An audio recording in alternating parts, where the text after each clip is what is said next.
but I give him much more of a chance than you. That's right. Not as much as Billy. No. But, I'm up there. Billy's outflanked me on this one. Yeah, he has. But I'm starting to worry for baseball. This signing is not going to get done at the winter meetings, and we're right back where we were. And I was pretty confident that this was going to be wrapped up at the winter meetings next week. In fairness, that's what Passan said. Yeah. They're going to have meetings this weekend. Teams are going to be eliminated. They're going to inform teams, and then it's certainly going to be done by next week. I'm starting to have my doubts. And again, that's just a terrible, terrible thing for baseball because it clogs up the market. You have an opportunity to dominate to a degree as much as you can these days.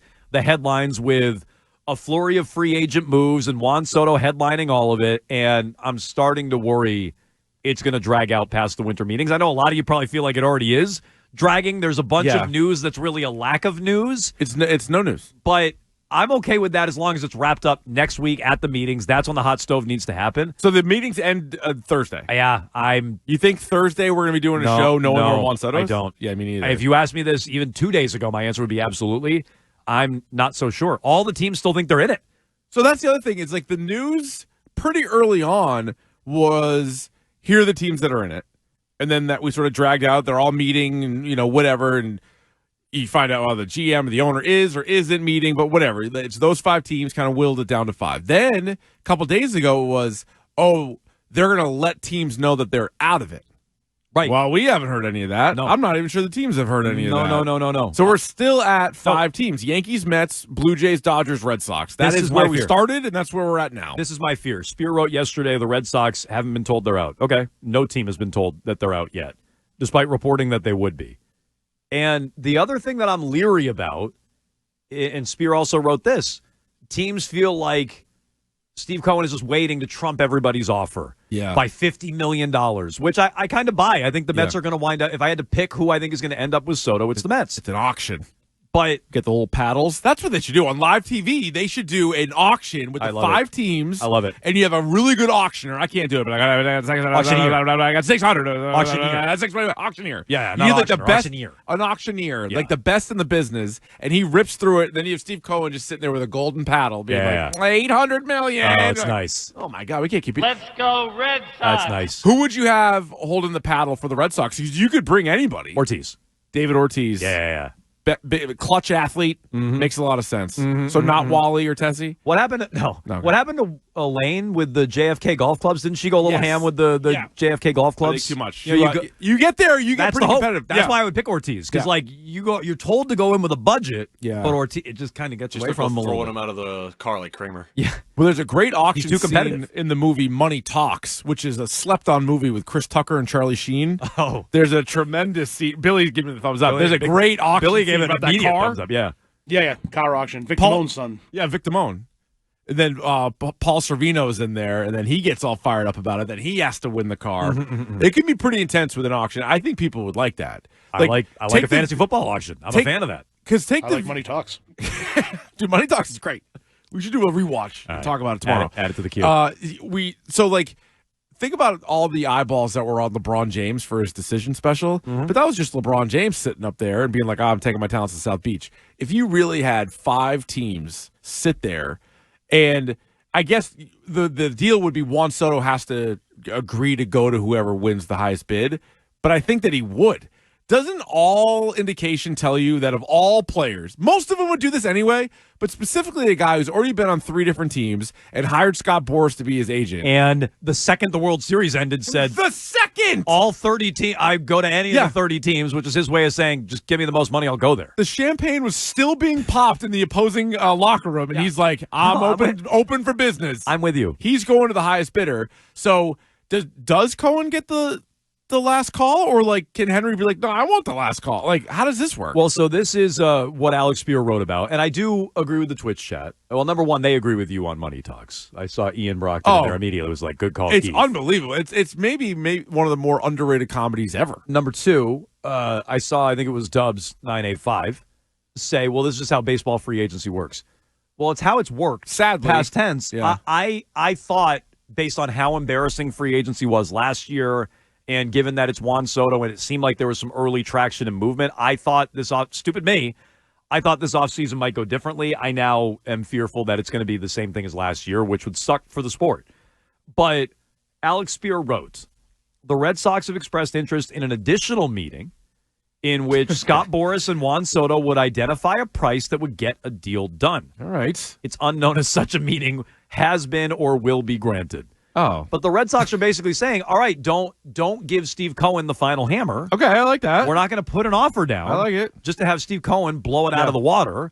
Tell us what the number is. Yeah. And then we'll tell you if we can get to it. What's the number? Write it. Yeah. Slide it across the table. Do you write it down? Sure. You don't say such a big number, right? How do you write it? Do you write all the zeros? Because that could get confusing. Or do you write 700 million? I would write the word million. Well, I wouldn't get lost in all the zeros because I'd be afraid I Mr. Evil or Dr. Evil it. That's a good and point. now I'm off by a decimal place or two. I would convert it to PS5s, and then I would slide it across, and he's like double checking. And he's like, wait a minute, what is this? 300 PS5 in your kitchen? 300 million PS5s? That's right. 7 trillion hams? What does that mean? That's right. Yeah. And you're just like, You want to be paid in ham? They're like, I don't. You want to be paid in actual hams? Like the old Letterman show used to give away hams. Yeah, right. Just give him a big spiral ham. Like, this is what he's like. He's like, I don't think we can negotiate with this guy. He's a monster. Yeah, but you're right. I don't think you write it down and slide it across the table, though. I think it's like I've never been in a meeting like of that high leverage, but I feel like it's That's not how you negotiate here. I wrote the letter. I wrote the number down, slid it across the table. They're like, we'll definitely take that number. They're like, that's it. This is what you want for the whole year. But then you actually get PS5s. Yeah. They're like, fine, we got to call. Keefe wants 3 PS5s. PS5s.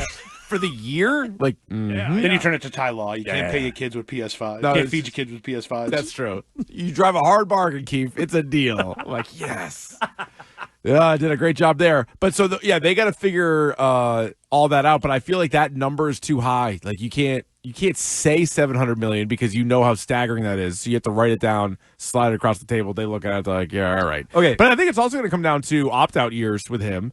Sheer number of years. There's some reporting that it might be a record-breaking, might be like 15 years. Mm-hmm.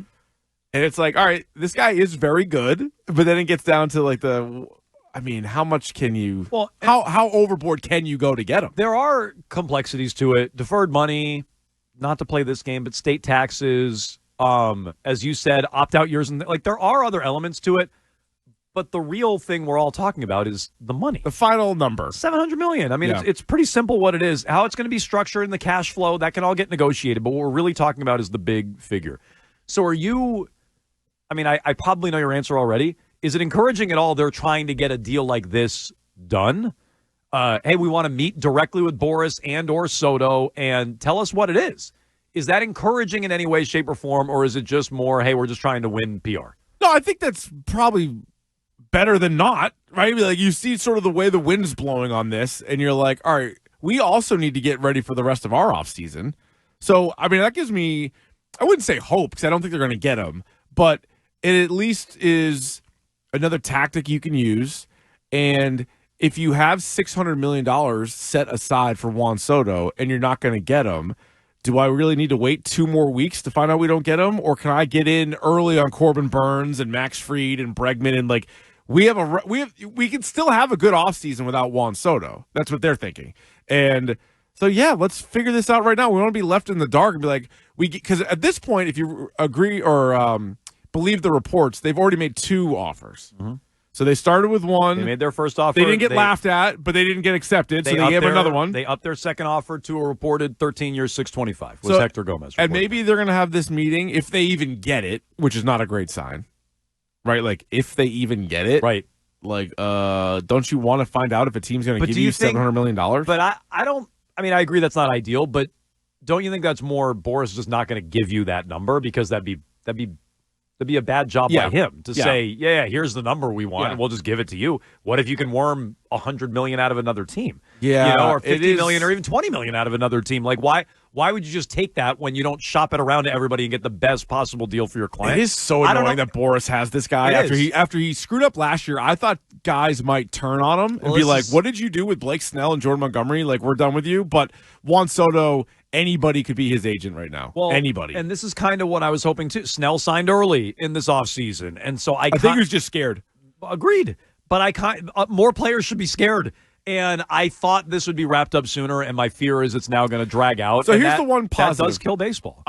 So last year, Shohei Ohtani was clearly the biggest free agent. He signed on December 11th. So was that at the winter meetings or just at? I feel like it was like just at. I think we did this last year where they left the winter meetings without a deal, but it was shortly thereafter, which I guess is fine. But it was like 2 weeks before Christmas, which I'll take. Yeah, I'll take it. But the idea is still a flurry of activity for the sport. This guy signs, then the logjam breaks, and it's boom, boom. Unfortunately, and baseball gets a lot of buzz. They need to change the rules and enforce players to sign at certain times. I don't know that you can change the rules per se, but you can pressure these agents and players, and there are ways to do that. And I thought last year was so bad there was a chance that could happen. Can you not change the rules and be like, you have to sign by this date? Yeah. Then what if a guy doesn't get signed? They can't play the next year? I don't know how you do that. Yeah. You know what I mean? So Blake Snell was not allowed to play Major League Baseball last year because he didn't sign in the window? Or you can't play no, not you can't play, but you can't play until June. Okay. Maybe there is a something way to do along that. those lines. Fine. Okay, you can't and play maybe until some after a pitchers certain are date. like, okay, that's actually better for me, but I think for other guys they need to somehow incentivize like a flurry like the other sports have. It's awesome in NBA free agency or NFL free agency where you get going. And yeah, every once in a while a few guys kind of drag out there. But in 2021, how aggressive the Patriots were that year, and like the first day, it's like Hunter Henry, Matt Judon, and Jonnu Smith, and like Kendrick Bourne, like bing, bing, bing, bing, bing. It was great. Baseball is the opposite of that, and it's brutal. They need all the help they can get. Yeah. And so they do need to tweak it. But what you need is this Boris client who's holding things up. Jam. You need him to sign early. And again, how do you do that? Maybe there's a way to incentivize it, or just Boris needs to have some humility, or the players need to push back and say, hey, you know what? I didn't like how that went last year. Let's get this wrapped up because I don't want to be Blake Snell. Yeah. I don't want to be Jordan Montgomery. Any chance any of the teams take themselves out? Meaning they don't like the negotiations taking this long, and they say, all right, you're not giving us an answer. All you're trying to do is squeeze a few more bucks out of us. So we're going to turn our attention to Corbin Burns. Maybe the Dodgers? Yeah, because apparently the top Japanese pitcher, he's most likely to go there. Yeah. So did you read that? I did. So they could have the three best Japanese pitchers in the world all on their rotation, and Snell and Glasnow. They don't have room for him. Well, yeah, they could. Isn't Walker Buehler out? He's a out. free agent. I think he would. He'd be one of their 5 starters. Oh, no, he would be. He's that good, but it's like they have like 7 guys. Yeah, I mean, yeah. Oh, right. But to answer your question, I get what you mean. To answer your question, yeah. The one team that I think, from a PR standpoint, can say we're not doing this is the Dodgers. Yeah, the other teams have to stay The Red in Sox there. can't be like, too rich for our blood, we're out. No, because they want people to think that they're super serious about it. I doubt the Blue Jays can do that. The New York teams definitely can't do that. So the only team that I think possibly would get the benefit of the doubt from a PR standpoint from their fan base, they've already signed Snell. They won the World Series. They're really good. They get the benefit of the doubt on not spending on players because they spent on everyone. I think the one team that could do that with the Dodgers. Otherwise, my answer is no. I don't think you can say we're out. No, they gotta stay in. Because your fans will kick and scream about it, rightfully so. And do you think so? Snell and I guess Kikuchi, like there hasn't been a lot of top, let's call it 20 free agents that have signed. Aroldis Chapman, noted There's good guy. not been a Aroldis lot Chapman. of top 20 free agents that have signed. So my question would be, are all of those guys in a position where they're like, we're just waiting? Or do some of them say, I don't want to be Snell and Montgomery from a year ago. Let's find a deal somewhere. Isn't the problem a lot of the same teams are in? That is a big problem. The problem for Corbin Burns is a lot of the same teams that are in on Soto are in on Corbin Burns, so he kind of has to wait. But I'd be so annoyed. And I'd be like, yeah, I guess you do have to wait. Now, that's 5 of the 30 teams. Now, those are the 5 teams that have top 8 money, right? Because like the Phillies aren't involved in this. Like they could go and get somebody else. The Cubs aren't involved in this. So it's possible. The one thing I think the Red Sox could do in the meantime is trade a prospect or trade Casas or Abreu or somebody like that. They could make a trade in the meantime. These teams can make trades in the meantime. I don't think you can free up the free agency in this case because a lot of guys are waiting on Soto and Burns, and they're both represented by Boris, and Burns has got to wait, I think, or else he's taking away potential options. For himself. I don't get texts like this, 37937. Yes. The Red Sox should move on to other options. That I'm fine with if you think you're not going to get him. I wouldn't have given him $600 million, never mind $700 million, which I get is a lot of money. It is a ton of money. Over 15 years, I know it's a crazy thing to say, to brush aside $100 million. But $100 million over 15 years, when you really break it down per season, it's not that much extra money. Is my only point. Well, that's the thing. Is there a line? Like, what's the line? Like, I'm like 700 million, whatever, pay it to him. 750, whatever, pay it to him. Like, what's the line? Is there a line on Soto? I think if this was no, to answer your question, no. I don't really think there is either. If somebody else is willing to spend it, you should top it. I was trying to think in the other sports, right? Like hockey, they have comically low contracts. You put that to the side. Basketball, they're set. So it's like the numbers are high, but that's what the going rate is. If a guy qualifies for a Supermax, he gets Supermax, that's it. Football is a completely different animal because all the money's fake and like whatever else, and there's all ways to get out of it. But there is no salary cap or even a fake salary cap in baseball. So I'm in favor of giving them whatever. Like, the money's crazy, and it's hard to wrap our minds around it because it is such an insane number that these guys are getting.